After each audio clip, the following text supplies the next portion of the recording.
Hi, and welcome to Sustainably Smart Talks. I'm your host, Adriano Randi, and I want to say thank you to all the viewers and listeners for getting us to over 7,500 subscribers. But I want you guys to do a little bit more than that. Please like, comment, and share so we can keep on making a difference in the community. Well, today I'm joined by a founder, a CEO of R3V Tech. So, Adriano, in one sentence, how would you describe yourself? So hello, so thank you for inviting me for this talk here. Again, my name is Adriano Randi. So I'm originally from Brazil. So I was born in Brazil, lived there for most of my life. And so I am environment engineer, I'm a safety engineer. I specialize in photovoltaic energy and did my PhD in plasma chemistry and a postdoc in electrochemistry. So what sparked that I need to start my own company?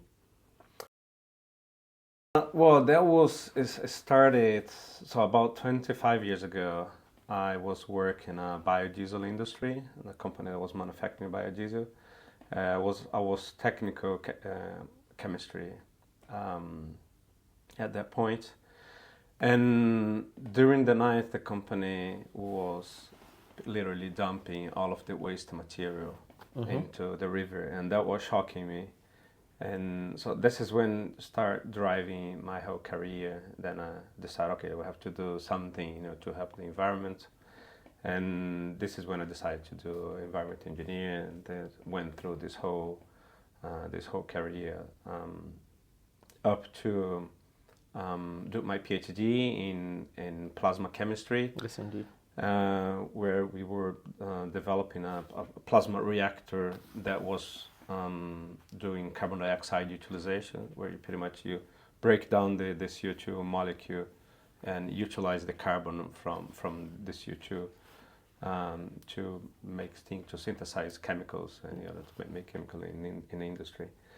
And then after my PhD, I saw this postdoc position in Loughborough University, yes. And the challenge was to convert glycerine into a green solvent. So there's a commercial green solvent, name it Solketal. And that made me to remember when I was still a chemical technician, okay, and seeing all of those waste material being and dumping into the environment. And so this is going to be a great opportunity now to do something for the environment. Yes, indeed. So I accepted this postdoc position, and then I started developing this process and to convert this waste material. We successfully have done that. So I was initially I only had one small prototype. Okay.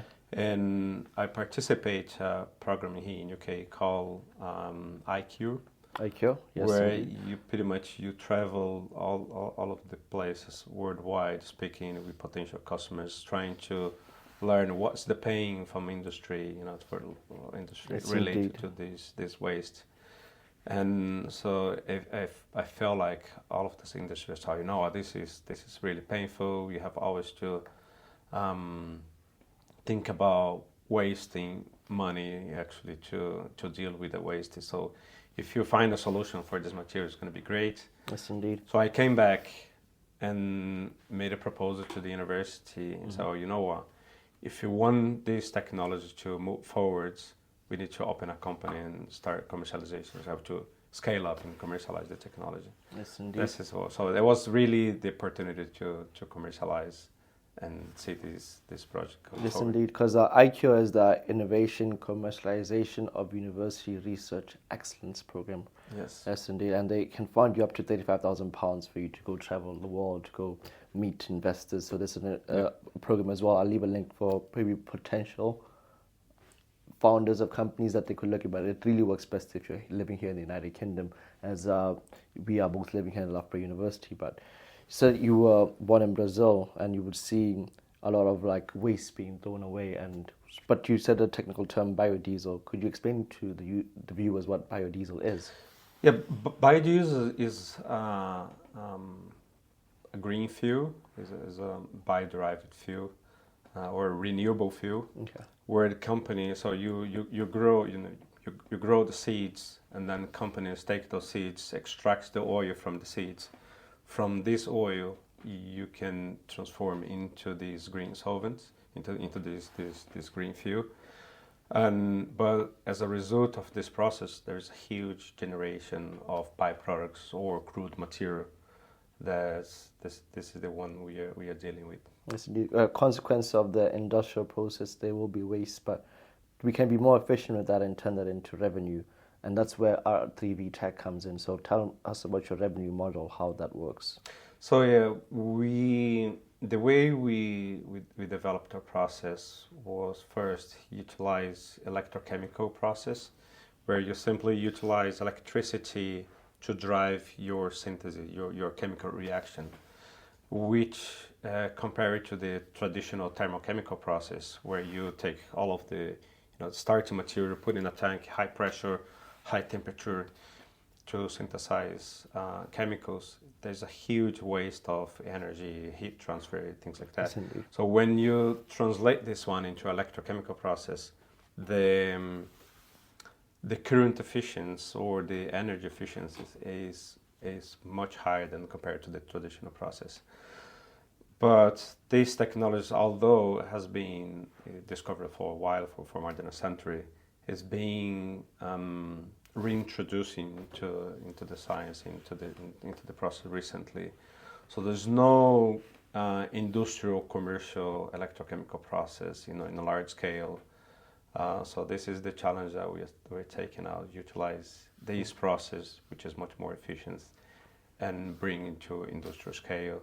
And helping the whole chemical industry to reduce its energy consumptions and so these carbon dioxide emissions. Yes, indeed. So how did you get involved in ICURe? Walk us through that whole journey. How long did it take?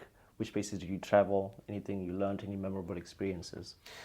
So the whole idea of the ICURe was literally, so you have a lot of assumptions in your technology or your idea, but until you go out, speak with potential customers and test your ideas, you don't know if it's going to work, right? So that was the greatest opportunity to allow you to speak, attending trade shows, speaking with what you believe is going to be your potential customers.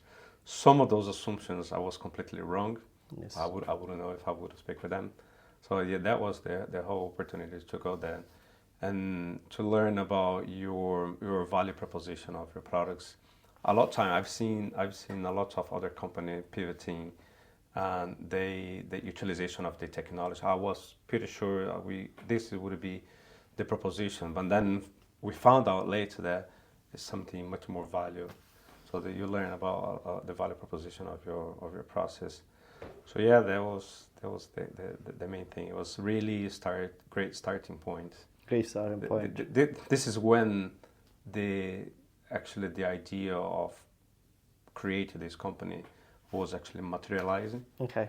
So Did you need to have a company registered to go to ICURe, or did you just have to have the idea of your innovation? You have to have the idea.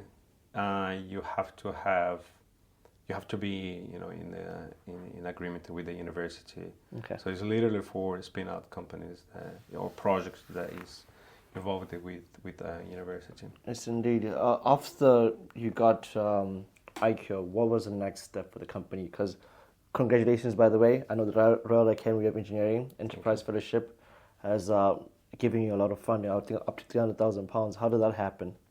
Because after the ICURe, we made a proposal to Innovate UK to spin out the company. So we have this proposal. We want to scale up now because, as I mentioned, we had just a very small prototype on bench scale.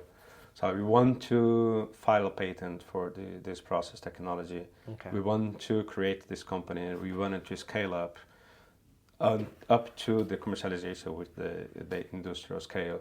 So we filed this proposal to Innovate UK to apply for grants, and then I've applied for Royal Academy of Engineering for a fellowship. This is a very prestigious fellowship. indeed. Yes. They give you not only support, financial support, but they give you lots of infrastructure to support in terms of knowledge, business modules, and help companies to lift the ground and start making some movements to the commercialization. Yeah. Yes, indeed. And where is R3V Tech resident? Where is your headquarters? So it's in Loughborough University. So we are working on the laboratory, looking chemistry department of Loughborough. We have our office here in the chemistry department, in the incubator of the university as well.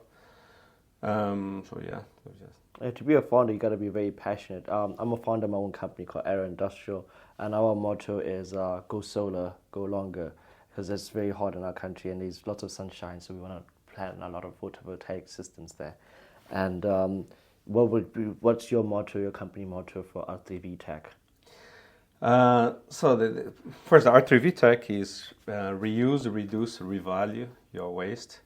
So the main goal of the company is, so we started with the waste material from biodiesel process, but the idea is first decentralize the chemical operation, because in this case here, what happened nowadays, those biodiesel companies generate the waste and then they ship this material to refinery, sometimes thousands of miles away. So what is the carbon footprint? You end up releasing a lot of CO2, there's a lot of carbon emission to do something more environmental friendly. So that doesn't match. So if we are able to decentralize and allow every single biodiesel company to recover value from their waste, and so this it has a lot more meaningful for us. So we want to have impact in those chemical industry. So when we speak to industry in general, they see as a waste of this is not only waste, but waste of money. Yes, indeed. We have to spend money with this. We have to take part of the budget to deal with that. A small company normally doesn't do this because it represents a lot for them. But we want to look at waste as not only waste, but as another source of cash into the company. Okay. So you can take this waste, put in this reactor, convert it into something much more value, and we'll create a new revenue stream to companies worldwide, chemical companies worldwide. So this is the main, that's driving us now. Yes, it's a good thing that we have some companies leading this, because growing up we would see all these oil companies that we know that they were producing us the value of producing us fuels, but they were always dumping it into the rivers. Yep. This was causing a lot of problems, and this has motivated you as well. So what's the market capitalization now of that, now that you're able to divert some of this waste away into profits? What would you say the market capitalization is? Have you looked at the numbers? Yeah, so so we're looking more for these crude materials. We have looking about, so there's a potential, so there's about 5 billion liters of crude material being generated worldwide. Okay. So the currently commercialized price for this material is about 10p a kilo. But there is a potential to convert this material into this green solvent, which worth roughly £5 a kilo, more or less.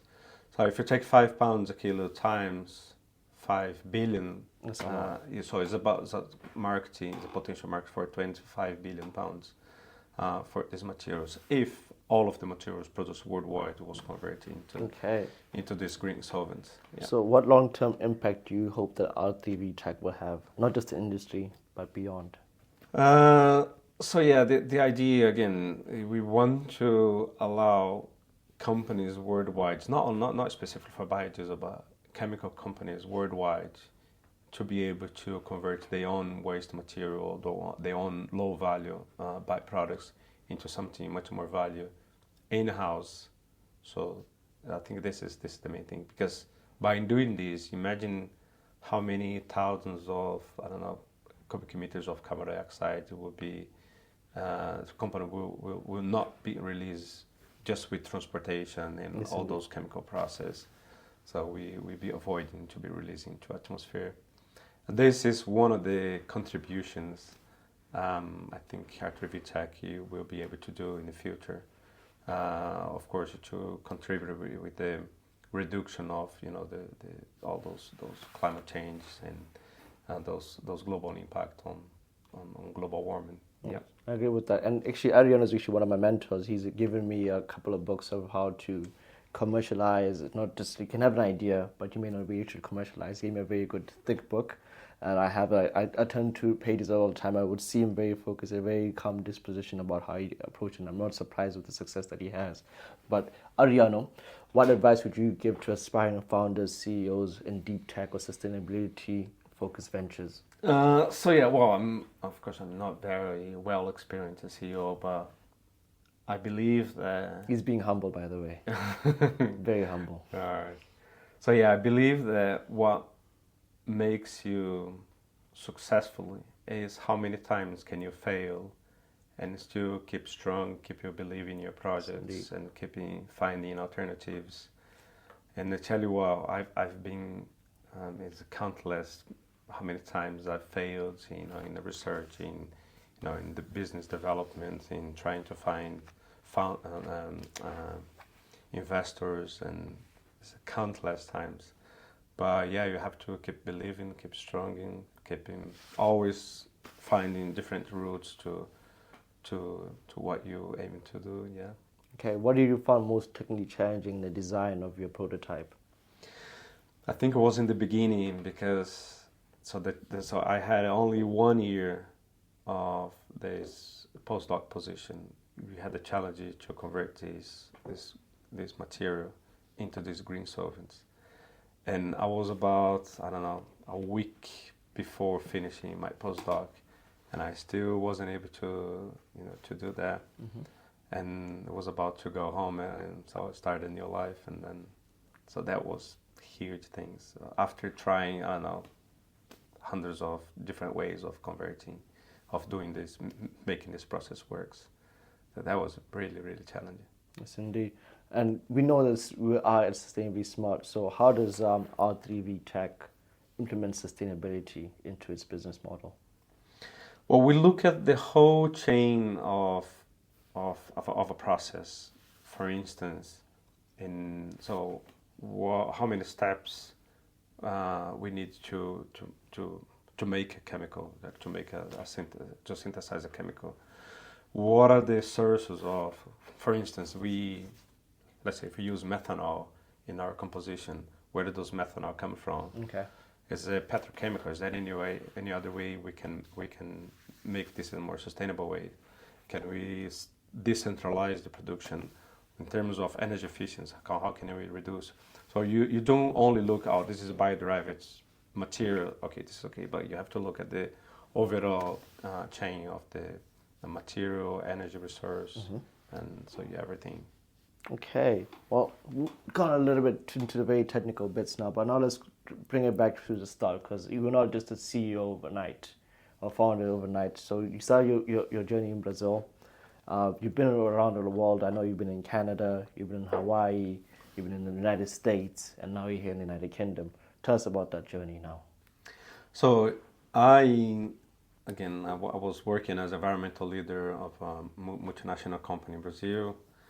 And at that time, energy is the biggest industry worldwide, and has one of the most contribution to carbon dioxide emissions. And the renewable energy was emerging at that time. It was in 2010. And then I said, if I want to contribute to make more impact, I have to learn about renewable energy. Then I decided to quit my job and move to the United States. Okay. And to specialize in photovoltaic energy and renewable energy in general. And then I found out as well that photovoltaic cell can only convert 20% of the energy. Yes, indeed. And then I decided, if I want to make something more impactful, you need to increase the conversion of the photovoltaic cells. I was learning about the new cells that was emerging again, which is perovskite cells, and then I applied for a project here in Loughborough University to work on development of perovskite cells. As soon as I came, I was accepted for this project. As soon as I came, I changed again. As a professor, Benjamin Buckley from chemistry department invited me. So he was starting a project called where you do carbon dioxide utilization and utilizing plasma reactor. Okay. And then so he invited me to join his team. So I accepted the challenge because it was again it's huge carbon dioxide. If you can find ways of get CO2 from atmosphere and use as a raw material for production. Yeah. So this is that essentially would also cut down all the greenhouse gases. Yeah, definitely. Yeah. That sounds like something that we should actually be doing. So I think it's not only stop releasing CO2, but if you can reverse back the CO2 into goods, right? Visionary. So that's how I joined this team. And so and then again, as I was explained in the beginning, and then I found about this postdoc position to convert waste from biofuel industry into green solvent. Okay. So and then I changed that as a postdoc. We did that and spin out the company. So here we are. So now we're in a stage where we're scaling up, bringing to trying to reach industrial scale of production. Listen, how are you scaling that up? I believe that you've been accepted into the Shell. Yeah, so we recently joined Shell Startup Engine and Royal Society of Chemistry through Change Makers. So these are all programs that helps SME companies like us to accelerate the developments in terms of infrastructure. Help to scale up, and all kind of marketing, supply chain, technology-wise, everything. So they give a huge support for companies to grow and scale up. So how are you able to attract talent, especially at this early stage of your startup? This is one of the big challenges also, because when some professional come to us, or if we approach a professional, they will look at us, but you guys are small, you guys don't generate revenue. But so we look for professionals that are, have passion about engaging to new technology, to emerging technology. So they expect to lead this field, where we are in. I guess more about passion. We don't have a lot to offer. We don't have great salary, benefits, and things like that. Okay. It's more about promising and being engaged with the technology that is emerging. So looking for a can-do attitude. So then what qualities do you value most in your team then?